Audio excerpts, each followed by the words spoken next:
Dead on the spot naman ang isang lalaki matapos pagbabarili na nakamotorsiklong suspect dyan sa Tondo, Maynila.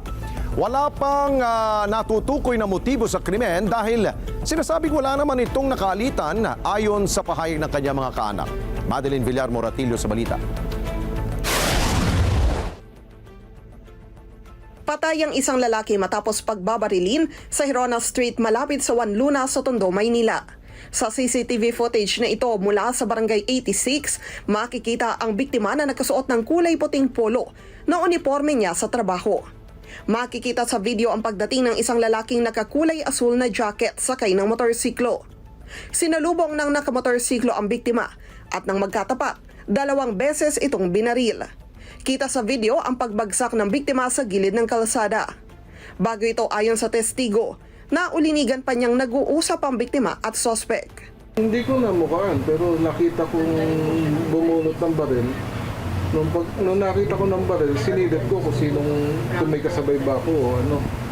Kasi nagsalita siya, hindi ko lang naintindihan kung ano. Siyempre, instinct ng tao, self-defense, tumakbo ko. Simple tanong tapos sagot, tapos yun naputok na. Para nagtanong lang na hindi totally magkakilala. Nangyari ang insidente mag-alas 8 ng umaga. Pero ayon sa barangay, batay na rin sa mga kuha ng CCTV, alas 7:30 pa lang ng umaga, nakita na ang suspect na sakay ng motorsiklo at paikot-ikot sa ilang kalsada na mistulang may hinahanap.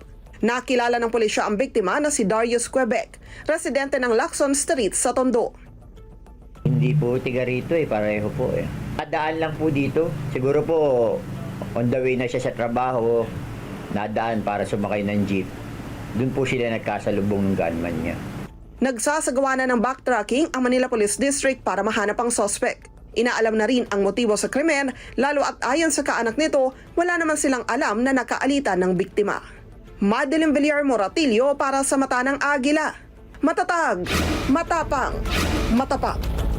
Maraming salamat sa inyo pong pagsubaybay sa Mata ng Agila Primetime. Para malaman ang matatag, matapang at matapat na mga balita, i-follow lamang at mag-subscribe sa @Net25 TV.